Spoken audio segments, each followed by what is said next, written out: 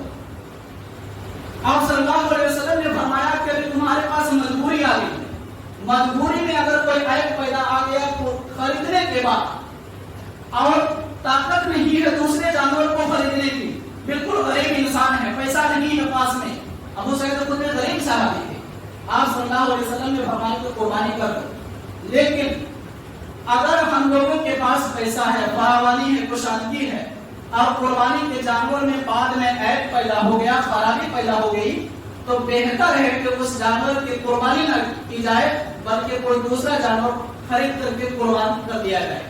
لیکن اگر مجبوری ہے تو پھر اسی جانور کے آپ قربانی کر سکتے ہیں۔ سامعین کرام، ایک اور اہم مسئلہ، بس 2 چھوٹے چھوٹے مسئلے ہیں۔ ایک مسئلہ جو بہت اہم مسئلہ ہے کہ قربانی کے جانور کے عمر کے سلسلے میں لوگ بات کرتے ہیں کہ قربانی کا جانور کا 2 سال ہونا چاہیے۔ عمر کے بارے میں حدیث میں نہیں بتایا گیا کہ 2 سال کا ہو کہ 3 سال کا ہو، کسی بھی حدیث میں عمر کے بارے میں نہیں بتایا گیا، بلکہ کیا بتایا گیا؟ آپ صلی اللہ علیہ وسلم نے فرمایا کہ لا تذبحوا الا مسنۃ الا ان تعصوا علیکم فتذبحوا جزعۃ من الصاع۔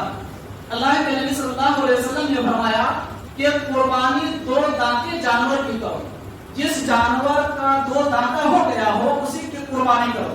اگر 2 دانتا جانور کا ملنا مشکل ہو گیا ہے تو بھیڑ جو ہوتے ہیں اس میں سے اگر چاہو تو 6 سے 1 سال کے بچے کی قربانی کر سکتے ہو۔ بھیڑ بھی یہ شرط لگایا ہے، ورنہ بھیڑ کے علاوہ باقی جتنے بھی جانور ہیں ان کے لیے کنڈیشن ہے 2 دانتا ہونا ضروری ہے۔ 2 دانتا اگر آپ کو نہیں مل رہا ہے تو صرف بھیڑ میں سے آپ 1 سال تک کے بچہ کو خرید کر کے قربانی کر سکتے ہیں جانور میں سے۔